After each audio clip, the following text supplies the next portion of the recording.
السلام عليكم ورحمة الله وبركاته. أهلا بطلاب سنة رابعة ابتدائي في قناة تدفق العلوم. أنا ميس حبيبة وائل، هشرح معاكم مادة العلوم إن شاء الله السنة دي.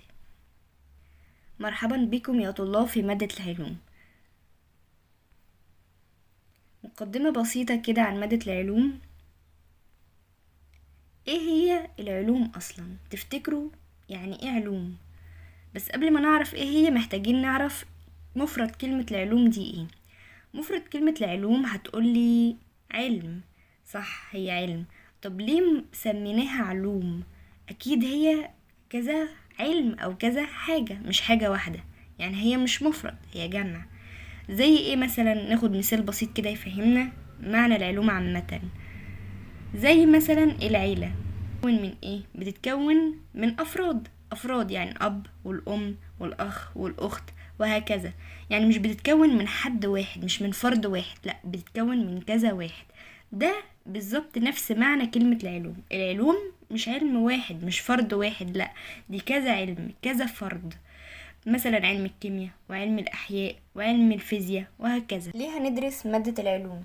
طبعا احنا مش بندرسها كده عشان ما نتعلمش منها حاجة، او مش بندرسها عشان هي مادة وخلاص، لا، بندرسها علشان نتعلم منها حاجات بتحصل في حياتنا، نعرف الحاجات دي بتحصل ازاي وليه والكيفية بتاعتها ايه. ده بالظبط اللي احنا هنتعلمه في المادة دي. زي مثلا نعرف ازاي الطيور بتطير، ازاي النباتات بتنمو، وايه بالظبط الاعضاء اللي في جسم الانسان. طيب، انا كطالب هستفاد ايه برضو؟ يعني انا لما ادرس مادة العلوم دي هستفاد منها ايه؟ لا، انت هتستفاد حاجات كتير جدا. اولا هتفهم جسمك ده بيتكون من ايه، زي ما احنا لسه قايلين، من الاعضاء والاجهزة وهكذا. هتفهم حاجات حواليك كنت بتسأل عنها ومش عارف ليها اجابة، زي مثلا الحيوانات ديت بتتحرك ازاي، الحيوانات دي بتاكل ازاي، بتعيش ازاي، بتتكيف ازاي. هتتعلم ازاي تفكر بعقلية، مش بس تحفظ.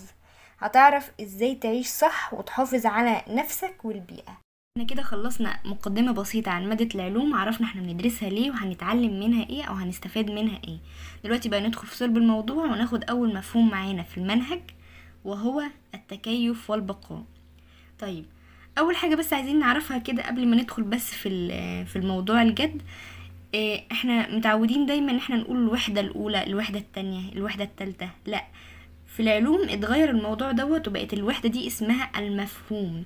يعني انت عندك المفهوم الاول، المفهوم التاني، المفهوم التالت وهكذا، مفيش حاجه اسمها وحده، خلاص اتلغت.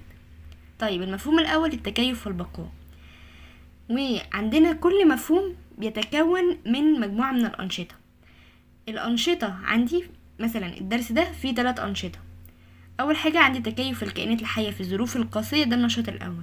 طيب، عايزين نفهم يعني ايه تكيف الكائنات الحية في الظروف القاسية. ظروف قاسية معناها ان احنا هنتكلم عن المناخ. يعني ايه اصلا تكيف؟ انا عايزة اعرف ايه التكيف ده. هقولك بكل بساطة مثال سهل يفهمك ايه هو التكيف. انت مثلا في الصيف بتلبس ملابس خفيفة، تقوم تيجي في الشتاء تلبس ملابس تقيلة. طب ليه؟ ايه السبب؟ هتقولي علشان احافظ على درجة الحرارة بتاعتي مع البيئة، يعني علشان اعرف اتعايش، اعرف اعيش. مش هعرف اعيش مع البرودة الشديدة ومش هعرف اعيش مع البرودة اللي هي منخفضة، وبالتالي لازم اتأقلم مع درجة الحرارة. فعشان كده بلبس ملابس خفيفة في الصيف وبلبس ملابس ثقيلة في الشتاء. طيب، هقولك اللي انت قلت عليه ده عشان تتأقلم او علشان تتعايش مع البيئة، هو ده التكيف. التكيف ده هو الحاجة اللي انت بتعملها علشان تعرف تعيش في البيئة، علشان تعرف تواكب او تساير التغيرات اللي بتحصل في البيئة دي. تمام؟ طيب، يبقى معنى كده ايه هو التكيف او تعريفه الموجود في الكتاب؟ هو خصائص او صفات او سمات كلهم ليهم نفس المعنى، عشان لو حب يلعب في الامتحان، بتساعد الكائن الحي على البقاء والتكاثر في البيئة التي يعيش فيها. بتساعدك انك تتعايش وتتأقلم مع البيئة دي علشان تحافظ على بقائك في البيئة. عشان كده قلنا المفهوم الأول اللي هو الوحدة اللي اتلغت، تمام، اللي احنا قلنا ان المفهوم يساوي الوحدة. فالمفهوم الاول دوت اللي هو الوحدة الاولى يعني مسمية بايه؟ بالتكيف والبقاء. انه التكيف ليه علاقة تكافلية او تعاونية مع البقاء. التكيف هو اللي بيحافظ على بقائك في البيئة حي، بيخليك تعيش فيها بامان. طيب، في حاجة مهمة عايزين نقول عليها اهو، برضو التكيف ليه معاني متعددة. فالتكيف هو التعايش، هو التأقلم، زي ما بالظبط في التعريف تحت. الخصائص هي الصفات، هي السمات، دي كلها معاني مختلفة ليها نفس المعنى. طيب، تاني حاجة هناخدها دلوقتي هي الكائنات الحية. انا قلت في التعريف من شوية بتاع التكيف انه التكيف هو انه الكائن الحي يعرف يتعايش مع البيئة. طيب، هل هنا انا كنت قصده ان اقول انه الانسان بس؟ يعني انا قلت انسان بس؟ اكيد لا. الكائن الحي هنا يقصد به اي كائن يتنفس على وجه الارض، اذا كان انسان، اذا كان حيوان، او حتى نبات، كل دول بيتنفسوا. بس الفرق ايه؟ الفرق انه الحيوان والانسان بيتنفسوا ان هم بيدخل لهم اكسجين وبيطلعوا ثاني اكسيد الكربون، اما النبات العكس. ودي هنحتاجوها بعد كده في دروس تانية. معنى كده انه لو جه وقال لي سؤال هل التكيف بيحدث للإنسان فقط، هتقولي غلط، لأنه التكيف بيحصل للإنسان والحيوان والنبات. أولا، تكيف الكائنات الحية في الظروف المناخية. احنا أخدنا يعني ايه تكيف، دلوقتي بقى هناخد تكيف الكائنات الحية في بعض الظروف المختلفة. طيب، الظروف المناخية دي أول حاجة. يعني ايه في الظروف المناخية؟ يعني في المناخ، يعني هنا درجات الحرارة، يعني شتاء وصيف، فلنعتبرها كده يعني عشان تبقى سهل. طيب، انا عندي ملحوظة مهمة لازم نبقى واخدين بالنا منها. بتقول يعد المناخ احد اهم اسباب تكيف الكائنات الحية على مر الزمان.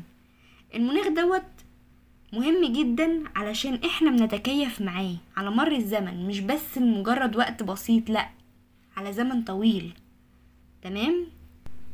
بعد كده هنتكلم عن البيئات، والبيئات دي مهمة جدا لاننا هنعوزها بعد كده في الدروس اللي جاية. انا عندي نوعين من البيئات. البيئة الصحراوية، ودي بتكون الحرارة فيها مرتفعة جدا، عشان كده اي كائن حي بيعيش هناك ايا كان حيوان او انسان او نبات لازم يتكيف معاها.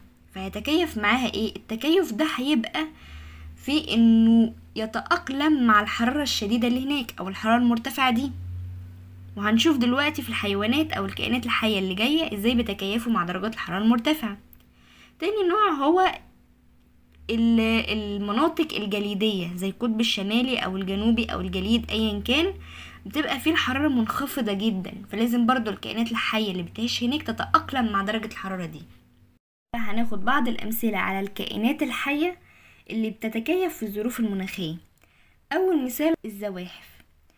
ليه سميت بالاسم ده؟ ليه سميت زواحف؟ أكيد عشان بتزحف أو بتمشي، معنى كده إن هي عندها أرجل أو أقدام. طيب، مالها الزواحف ديت؟ قالك أنا عندي النوع أو الصورة اللي موجودة قدامكم دي هي سحال الصحراء، سحلية الصحراء، معنى كده إن هي بتعيش في الصحراء. طيب، والصحراء من البيئة اللي الحرارة أو درجة الحرارة بتاعتها بتكون مرتفعة، فأكيد هي علشان تتكيف هناك هتعمل حاجة من حاجتين. أول حاجة هتختبئ في مناطق الظل، وهتنشط ليلا. ليه؟ لأن هي مش بتحب الشمس، هي بتستخبى منها، فهي هتنشط بالليل مش بالنهار. طيب، يبقى هنا لماذا؟ أهو لتجنب الحرارة الشديدة. تاني مثال عندي هو الحيوانات اللاهسة. زي ايه؟ زي الكلاب. الكلاب عندي بتلهس لتقليل حرارة الجسم. يبقى هي بتلهس ليه؟ علشان برضو تقلل درجة الحرارة. طيب، النباتات الصحراوية، وده تالت مثال عندي، هو التين الشوكي. التين الشوكي موجود برضو في الصحراء. طيب، لديها أوراق صغيرة على هيئة أشواك. ليه؟ ليه هو عنده أوراق صغيرة على هيئة أشواك؟ قالك لتقليل فقد الماء. يعني مثلا لو الإنسان موجود في الصحراء ودرجة الحرارة مرتفعة جدا، ايه اللي هيحصل؟ هيحصل تعرق، هيفقد الماء على هيئة ايه؟ على هيئة عرق. نفس النظام النبات برضو بيفقد ماء، بس هنا بقى التين الشوكي موجود في الصحراء على طول، فهو عايز يعمل آلية او شيء يخليه يتكيف مع درجة الحرارة المرتفعة دي، هيقوم عامل ايه؟ هيقوم مخلي الأوراق الصغيرة بتاعته فيها أشواك، عشان فقد الماء يبقى صعب انه يخرج منه، يبقى صعب انه يفقد الماء، فبالتالي يعمل تقليل لفقد الماء.